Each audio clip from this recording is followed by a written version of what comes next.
और उसको पढ़ने के बाद 2000 ये सिलसिला करीबन 3-4 साल तक चलता रहा और 2012 में आकर के मैंने इस्लाम धर्म कबूल किया दिसंबर के महीने में। और इस्लाम कबूल करने के बाद मैं उसको प्रैक्टिस करने लगी, मुझे बहुत अच्छा लगा। बिस्मिल्लाहिर्रहमानिर्रहीम। अस्सलामु अलैकुम दोस्तों, आज की वीडियो बहुत ही ज़्यादा इम्पोर्टेंट है क्योंकि आज की वीडियो एक ऐसी बहन की है जो एक टीचर है और वह एक हिंदू फैमिली से बिलोंग करती है और उन्होंने 2012 में इस्लाम को कबूल किया था, जबकि वो 3 साल से इस्लाम पर स्टडी कर रही थी। दोस्तों, इस्लाम एक ऐसा मज़हब है जो भी शख्स अनबायस्ड होकर पूरी ईमानदारी के साथ इस्लाम को पढ़ता है और अपने रिलीजन से कंपेयर करता है तो वो इस्लाम से मुतासिर हुए बिना नहीं रह पाता है और उसको इस्लाम कबूल करना ही पड़ता है, क्योंकि इस्लाम एक दीन फितरत है। इसीलिए आज दुनिया में सभी मज़ाहिब के कंपेयर में इस्लाम सबसे तेज़ी से बढ़ रहा है। इसके अलावा दुनिया में जितने भी मज़ाहिब हैं वो सभी इस्लाम की इस तरक्की को देखकर परेशान हैं और फिर वो उन सभी मज़ाहिब के लोग हमारे चैनल पर आते हैं और कमेंट बॉक्स में आकर चीखते चिल्लाते हैं। दोस्तों, आपसे गुजारिश है कि इस वीडियो को पूरा देखें और आपकी क्या राय है इस बहन को लेकर हमें कमेंट बॉक्स में ज़रूर बताएं। वीडियो पसंद आने की सूरत में वीडियो को लाइक करें और इस वीडियो को ज़्यादा से ज़्यादा शेयर करें ताकि ये वीडियो दूसरों तक भी पहुँचे और उनके ईमान में भी इजाफ़ा हो। न्यू मुस्लिम की स्टोरीज़ देखने के लिए हमारे चैनल को सब्सक्राइब करें और पास ही में बने बेल आइकन को दबाना ना भूलें। परिवर्तन के मामले में अब लगातार वो चेहरे भी सामने आने लगे हैं कि जिन्होंने इस्लाम धर्म कबूल किया है। मेरे साथ आज एक ऐसी ही रिवर्ट मौजूद है जिन्होंने इस्लाम धर्म कबूल किया है। सीधी बातचीत इनसे कर लेते हैं। सबसे पहले आपसे जानना चाहूंगा कि इस्लाम धर्म क्यों कबूल किया, क्यों मुसलमान हुआ? जी, इस्लाम धर्म के बारे में मैंने 2009 में पढ़ना शुरू किया था। मैं अपने फ्रेंड्स वगैरह को देखती थी वो किस तरीके से रोज़े रखते हैं, किस तरीके से इबादत करते हैं, मुझे बहुत इंस्पिरेशन मिलता था।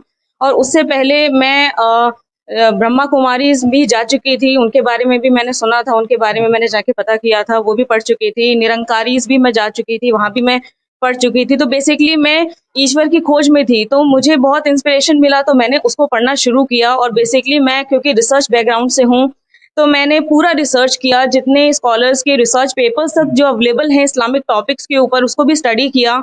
और मैंने हिंदी की कुरान पढ़ी कि कुरान शरीफ क्या कहता है एग्जैक्टली मुझे भी जानना है। और उसको पढ़ने के बाद 2000 ये सिलसिला करीबन 3-4 साल तक चलता रहा और 2012 में आकर के मैंने इस्लाम धर्म कबूल किया दिसंबर के महीने में।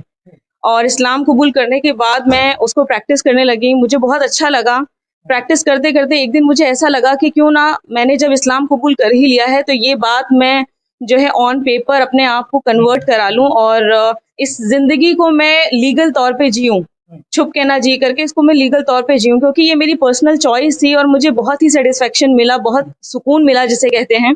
फिर मैंने 2013 में अपने पेपर वर्क के लिए मोहम्मद उमर गौतम साहब के इदारे को कांटेक्ट किया और वहां से जा करके मैंने अपने पेपर वर्क करवाए और उसके लिए उन्होंने मुझे काफी हेल्प किया।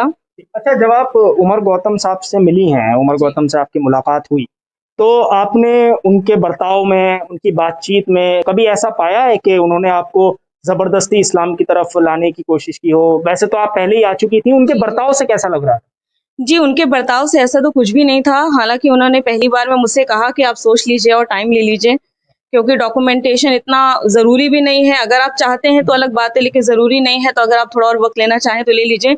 तो कहीं पर भी उनकी तरफ से कोई ज़बरदस्ती नहीं थी, मेरा ही उनको बहुत ज़्यादा प्रेशर था कि नहीं मुझे अपना डॉक्यूमेंटेशन करवाना है, जल्द से जल्द करवाना है। और उन्होंने उनकी ऑर्गेनाइजेशन ने मुझे बहुत सपोर्ट किया।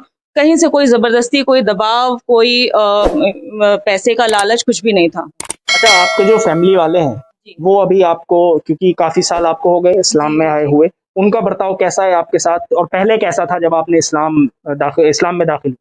जब मैंने इस्लाम कबूल किया तो मेरे अंदर काफ़ी सारे चेंजेस आए। तो मेरी मदर को सबसे पहले वो चेंजेस नज़र आ गए थे।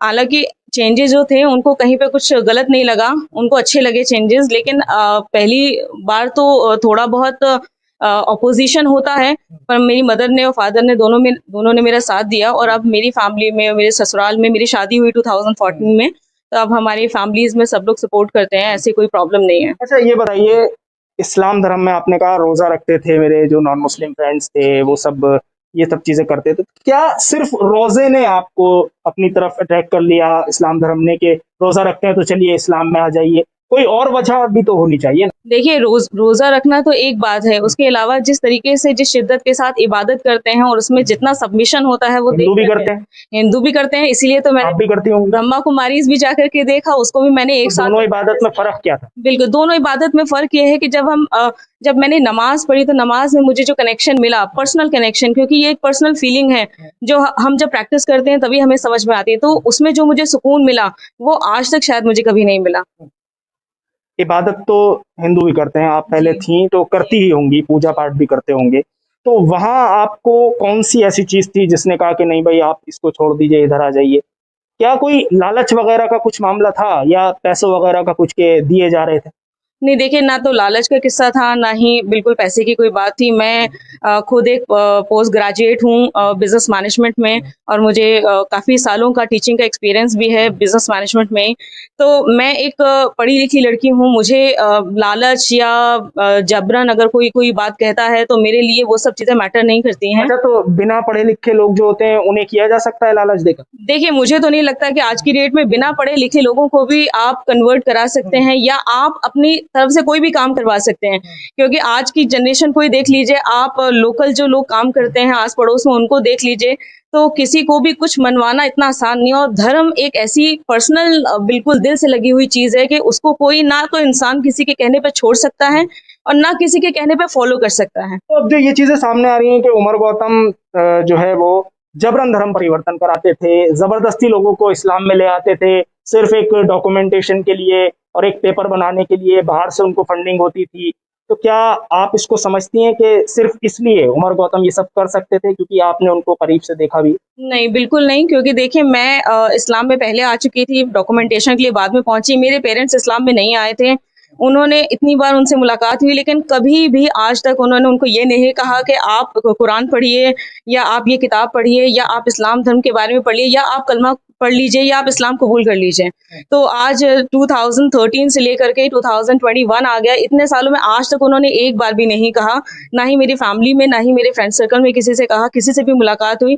तो मुझे नहीं लगता कि मतलब ये बात में कोई भी सच्चाई है, ये बिल्कुल गलत बात कही जा रही है और सिर्फ इसको फैब्रिकेट करके कहा जा रहा है, ऐसा कुछ भी नहीं है। एक सवाल थोड़ा सा पीछे जाके पूछना है मुझे, जब आप दूसरे मजहब में थी, जब आप नॉन मुस्लिम थी, तब से रिलेटेड ये सवाल है, क्या कभी ऐसा लगा कि मुसलमानों से सेफ नहीं है आप? जो ये कहा जाता है कि हिंदू लड़कियां सेफ नहीं है और मुसलमान उनके लिए खतरा है, हिंदू लड़कियों को बचाओ, हिंदुओं को मुसलमानों से बचाओ। आपकी बात नहीं कर रहा हूँ, पहले का सवाल है, पहले से ही रिलेटेड बताइएगा, तब आपकी सोच क्या रही?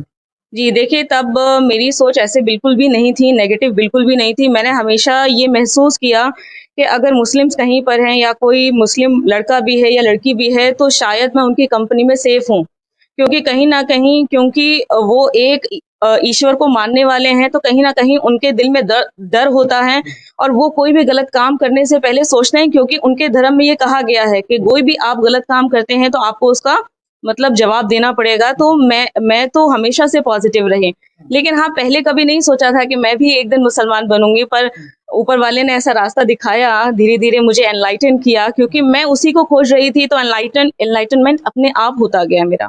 तो यानी पैसों का, लालच देने का, फोर्सफुली ऐसा कोई मामला नहीं दिखा? जी जी, बिल्कुल नहीं, बिल्कुल नहीं। ना मेरे साथ, ना ही मैंने आज तक कभी उनको, किसी उमर गौतम साहब को, किसी और को इस तरीके से बात करते हुए कभी नहीं सुना। वीडियो के नीचे सब्सक्राइब के बटन पर क्लिक करें, बेल के आइकॉन पर क्लिक कीजिए ताकि हर नई वीडियो की नोटिफिकेशन आपको मिल जाए।